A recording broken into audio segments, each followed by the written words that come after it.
We're back now with one of our favorite guests. Peter Greenberg is a world-renowned travel journalist who you've seen on this program and on the network. With the holidays almost here, we figured now's the great time for him to share some of his travel wisdom. Peter, listen, I know more people are going to be traveling by car, but am I already supposed to be in the car? Or have I screwed this up? Because it appears you've already begun your travels. What are we expecting as we head into Thanksgiving week? Well, interestingly enough, the numbers have changed. Before the government shutdown, the AAA would tell you how many people were flying versus driving. But because of the shutdown, about 46% of those who were surveyed said they either canceled or postponed their trips or they were going to drive instead. So you'll have a little bit fewer people in the air, but a lot more people by car this Thanksgiving holiday. So what are you expecting on the air side? I know we talked so much about, reducing flights for a time, air traffic controllers, sick outs and things like that during the shutdown. Should things be status quo, just a normal busy week, or what should we expect if we are flying? Well, I'll use normal in quotes because to understand that, we got to go back before the shutdown where we were already short 3,500 controllers. They haven't made that number up. The people who came back to work is back the way it was before the shutdown, which means even though they eliminated the 6% flight cut cap, now everybody's back on schedule. The big intangible now is not going to be the schedule. It's going to be weather. It's going to be crowded. The Wednesday before Thanksgiving is going to be crazy. It always is. They made a movie about that called Planes, Trains, and Automobiles. But the bottom line is Wednesday is not going to be the busiest travel day. It's actually going to be Sunday, November 30th. That's the day that everybody in the most unoriginal way decided they want to come home on that day, whether by air or on the road. So if you're going to be doing it that day, bring a copy of War and Peace. You'll probably be able to finish the book. Well, and just as evidence of that, a friend of mine is flying back from Florida. They're going to visit family, and he said he's flying back on Friday. The ticket on Sunday was $800 a person more expensive. So obviously the demand is there on Friday, and then of course that just means more butts in the seats and more people jamming into those airports. As we look past the Thanksgiving week, what are you expecting for the rest of the holiday season? Anything that you're keeping an eye on, Peter? Nothing unusual, because with Christmas, people can bookend their trips a lot easier. They can leave earlier, come back later. There's not that one big day, so that's good. As long as you can go, before the 15th of December or come back after the 2nd or 3rd of January, you'll see much lower fares. And speaking of that, you're going to see a lot lower fares the week after Thanksgiving for 1 week, and you'll see the same thing the week after New Year's. Those are the 2 weeks of the year we call the dead weeks. That's when nobody's traveling. The week after Thanksgiving, they're recovering from Thanksgiving. And the week after New Year's, of course, they're just recovering. And we'll all be recovering together, I guess. What are you expecting as we head into 2026? I always like to touch base with you on some of the trends and things that you're looking for. You've talked in the past about, airfare to Europe and things like that our viewers can, some good news you can use. 2026, if we're starting to think ahead to those vacations during the course of the year, what should we be thinking about, Peter? Well, domestically, for the first 3 months of 26, with the exception maybe of President's Weekend, you're going to see lower domestic airfares. The numbers are not holding up, which means the law of supply and demand means those fares will come down. Internationally, it'll stay low through the end of March, early April, which is a good thing for us.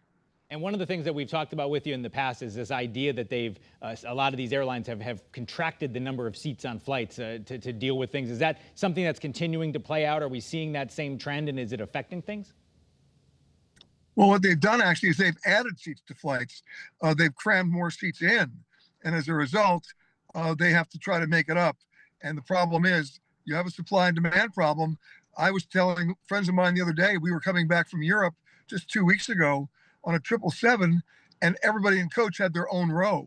So those numbers were dropping for a lot of other reasons, including the Trump immigration and deportation policies, or the perception of America as being unwelcoming and inhospitable. It might surprise you to learn there are 40 countries out now that are giving their own State Department advisories to their people, warning them about coming to the United States. So if there are fewer people coming here, that means there are a lot fewer full seats going back. That becomes a buyer's market for us.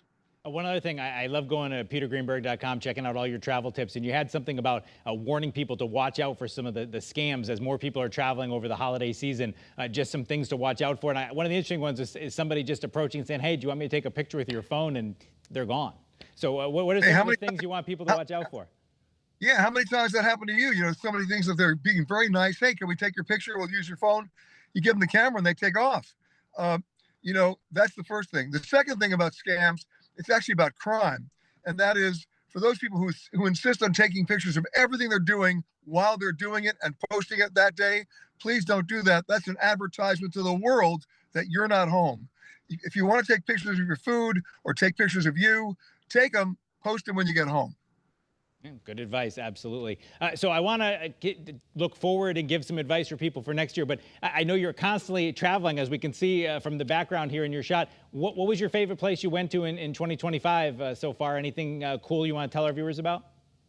Yeah, I will, because we just did a 1-hour special on it, which is premiering next month. It's Malta. Malta is the great hidden gem of Europe. It's only about an hour-and-a-half flight from Rome. Just about 2 weeks ago, Delta announced that next year they're doing the first ever nonstop service from the U.S. to Malta. And by the way, historically, everybody wanted to stay in Malta, from the Byzantines and the Ottomans. And of course, let's not forget Napoleon was there as well. And they all left their mark. It's living history to this day. Well worth the trip. And while you have those airfares, I mean, if it was good enough for Napoleon, I think it's probably good enough for us. How about looking forward to next year? Anything, any trend-wise, anything that we should be looking out for as we're planning those? Any special ideas or tips for maybe saving a couple of bucks, Peter? Well, in the cruise industry, you know, the cruise ship yards were never idle during COVID. They continue to produce ships of every size and pedigree. And what we're seeing now are over 1,400 ports of call that cruise ships are now calling on. And even the smaller ships are even better, because they can get to the ports that the big ships can't. You're going to see 2026 be the year of the unusual, amazing smaller ports, and look for that. And is that something that if people ask you, you know, I'm sure everybody you bump into in the airport and other places say, you know, give me a tip. Is that something that people might not think of? Is you know, everybody thinks, you know, go on a cruise to the Bahamas or to Bermuda or something, but maybe some of those smaller destinations, they could check 1 or 2 places out if they book it that way. Absolutely. You know, if you even look at Australia, there are some places that are essentially unexplored, like the Kimberleys in northwestern Australia. Unbelievable, beautiful. Of course, you also have the entire coast of South America, and ports that they can get into now that the bigger ships can't. So, and of course, river cruising coming back in a very big way on rivers that may have not been explored before, which is hard to believe in the year 2025. All right, we only have about 30 seconds left. Let's just recap what people need to know this week, Peter. If they are traveling, do you have any advice for people if they're saying, you know, gosh, you just said what a busy day Sunday is? Well, I'm flying Sunday. Any advice you can give them? Yeah, you know, you've heard people say take the first flight of the day. I'll go 1 step beyond that. Go ahead and take the first flight of the day on an airline not based at your airport. That means that the plane that's assigned to your flight came in the night before, the crew stayed with the plane, and the crew will be with that plane the next morning. And when you're first out, and when you're getting to the airport for that first flight, don't go to departures, go to arrivals. It'll be empty. And then you won't get stuck in traffic. Then take the escalator upstairs. You'll be just fine. There you go. Traveling like a pro. Peter Greenberg, we appreciate you as always, and we look forward to having you back for more great tips in 2026. Have a happy Thanksgiving. We'll be talking to you soon. Right back at you. For all kinds of travel information, check out petergreenberg.com.